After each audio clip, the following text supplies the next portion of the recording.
Hey guys, welcome to once again another reading in the 1 Year Bible. And if this is your first time that you have come here, please make sure to subscribe and hit that notification bell as well. There is one thing I did want to tell those that watch this every week, and that is it's a little bit of bad news and a little bit of good news. The bad news is that due to my work schedule in December, pretty much I deliver packages, and pretty much most of the month of December, or two-thirds of it, is going to be where I work almost every day. Pretty much 6-day work week, at least based on past years, and they've already told us we will be working extra days, Saturdays, and that. So due to that fact, I'm going to have to discontinue doing the Bible videos, and I do not like to do that. I was going to try to get ahead, it just didn't happen. So that's kind of where I'm at. The good news is I will be back in January. So if you want to, you can go back and listen to some of the ones that I have done in the past if you haven't already heard them, or you're interested in listening to them again, or you can just read the Bible on your own. But I would encourage you to read the Bible regardless, whether it's with these videos or just on your own, because especially, well, all the time God is important, and the focus around Christmas is going to be about Jesus, or at least that's what it should be. So make sure that that you keep him a part of your life each and every day, because that is very important. So I will be back by January. I could possibly do one at the end of December, but for now, let's just say it'll be January. So I hope that you will continue to listen to these videos once I come back. There are a few people that watch this channel that also watch the Disney and Disneyland videos. Those I have some that are done ahead, so I'm probably going to have enough to spread them out and be able to make it to the end of the year with those. But the Bible videos, I've just done them pretty much the day before, in other words, on Wednesdays, to get them out by Thursdays. And sometimes things come up, and that's why once in a while I'm missing on that day. But I did want to keep you informed on what's going on with this channel and the Bible videos. They're not going anywhere. Still planning on continuing on. Just have to take a pause for a little bit until after Christmas. One other thing, this particular video should be coming out on Thanksgiving, which I'm doing this on Wednesday, which Thanksgiving is tomorrow. And I wanted to wish each and every one of you a very happy Thanksgiving. So now that you're up to date on the news with these Bible videos, let's start reading for this week. This week we're going to read in Exodus 37:1 through 38:31. Bezalel made the ark of acacia wood 2.5 cubits long, and a cubit and a half wide, and a cubit and a half high. He overlaid it with pure gold, both inside and out, and made a gold molding around it. He cast 4 gold rings for it, and fastened them to its feet, with 2 rings on one side and 2 rings on the other. Then he made poles of acacia wood and overlaid them with gold, and he inserted the poles into the rings on the sides of the ark to carry it. He made the atonement cover of pure gold, 2.5 cubits long, and a cubit and a half wide.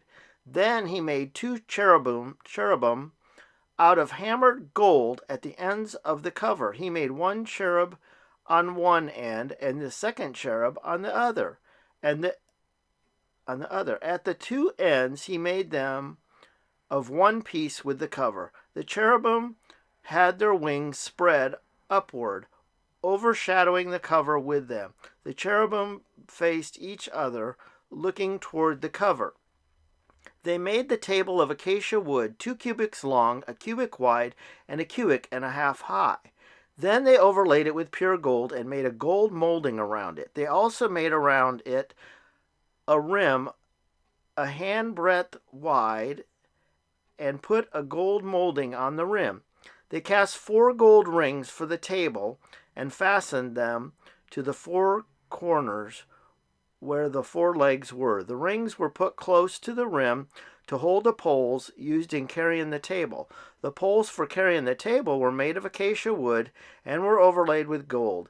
And they made from pure gold the articles for the table, its plates, dishes, and bowls, its pitchers for the pouring out of drink offerings. They made the lampstands of pure gold. They hammered out its base and shaft and made its flower-like cups, buds, and blossoms of one piece with them. 6 branches extended from the sides of the lampstand, 3 on one side and 3 on the other. 3 cups shaped like almond flowers with buds and blossoms were on one branch, 3 on the next branch, and the same for all 6 branches extending from the lampstand. And on the lampstand were 4 cups shaped like almond flowers with buds and blossoms. 1 bud was under the first pair of branches extending from the lampstand, a 2nd bud under the 2nd pair, and a 3rd bud under the 3rd pair. 6 branches in all. Their buds and the branches were all of one piece with the lampstand hammered out of pure gold. They made its 7 lamps as well as its wick trimmers and trays of pure gold. They made the lampstands and all its accessories from 1 talent of pure gold. They made the altar of incense out of acacia wood. It was square, a cubit long and a cubit wide, and 2 cubits high, its horns of one piece with it. They overlaid the top and all the sides and the horns with pure gold, and made a gold molding around it. They made 2 gold rings below the molding, 2 on each of the opposite sides to hold the poles used to carry it. They made the poles of acacia wood and overlaid them with gold. They also made the sacred anointing oil and the pure fragrant incense, the work of a perfumer. They built the altar of burnt offering of acacia wood, 3 cubits high. It was square, 5 cubits long and 5 cubits wide. They made a horn at each of the 4 corners so that the horns and the altar were of one piece, and they overlaid the altar with bronze. They made all the utensils of bronze, its pots, shovels, sprinkling bowls, meat forks, and fire pans. They made a grating for the altar, a bronze network to be under its ledge, halfway up the altar. They cast bronze rings to hold the poles of the 4 corners of the bronze grating. They made the poles of acacia wood and overlaid them with bronze. They inserted the poles into the rings so they would be on the sides of the altar for carrying it. They made it hollow out of boards. They made the bronze basin and its bronze stand from the mirrors of the women who served at the entrance to the tent of meeting. Next they made the courtyard. The south side was 100 cubits long and had curtains of finely twisted linen with 20 posts and 20 bronze bases, and with silver hooks and bands on the post. The north side was also 100 cubits long and had 20 posts and 20 bronze bases with silver hooks and bands on the posts. The west end was 50 cubits wide and had curtains with 10 posts and 10 bases with silver hooks and the bands on the posts. The east end toward the sunrise was also 50 cubits wide. Curtains 15 cubits long were on one side of the entrance with 3 posts and 3 bases, and curtains 15 cubits long were on the other side of the entrance to the courtyard with 3 posts and 3 bases. All the curtains around the courtyard were of finely twisted linen. The bases for the posts were bronze. The hooks and bands on the posts were silver, and their tops were overlaid with silver, so all the posts of the courtyard had silver bands. The curtain for the entrance to the courtyard was made of blue, purple, and scarlet yarn and finely twisted linen, the work of an embroiderer. It was 20 cubits long and had, like the curtains of the courtyard, 5 cubits high with 4 posts and 4 bronze bases. Their hooks and bands were silver, and their tops were overlaid with silver. All the tent pegs of the tabernacle and of the surrounding courtyard were bronze. These are the mounts of the material. These are the amounts of the material used for the tabernacle of the covenant law, which were recorded at Moses' command by the Levites under the direction of Ithamar, son of Aaron, the priest, Bezalel, son of Uri, the son of Hur, of the tribe of Judah, made everything the Lord commanded Moses. With him was Oliab, son of Ahishmach, of the tribe of Dan, an engraver and a designer and an embroiderer in blue, purple, and scarlet yarn and fine linen. The total amount of the gold from the wave offering used for all the work on the sanctuary was 29 talents and 730 shekels, according to the sanctuary shekel. The silver obtained from those of the community who were counted in the census was 100 talents and 1,775 shekels, according to the sanctuary shekel. 1 bekah per person, that is, half a shekel according to the sanctuary shekel from everyone who had crossed over to those counted 20 years old or more, a total of 603,550 men. The 100 talents of silver were used to cast the bases for the sanctuary and for the curtain. 100 bases from the 100 talents, 1 talent for each base. They used 1 talent for each base. They used the 1,775 shekels to make the hooks for the posts, to overlay the tops of the posts, and to make their bands. The bronze from the wave offering was 70 talents and 2,400 shekels. They used it to make the bases for the entrance to the tent of the meeting, the bronze altar with its bronze grating and all its utensils, the bases for the surrounding courtyard and for its entrance, and all the tent pegs for the tabernacle and those for the surrounding courtyard. Now we're going to read Matthew 28, 1 through 20. After the Sabbath, at dawn on the first day of the week, Mary Magdalene and the other Mary went to look at the tomb. There was a violent earthquake, for an angel of the Lord came down from heaven, and going to the tomb, rolled back the stone and sat on it. His appearance was like lightning, and his clothes were white as snow. The guards were so afraid of him that they shook and became like dead men. The angel said to the women, "Do not be afraid, for I know that you are looking Jesus who was crucified. He is not here. He has risen just as he said. Come and see the place where he lay. Then go quickly and tell his disciples he has risen from the dead and is going ahead of you into Galilee.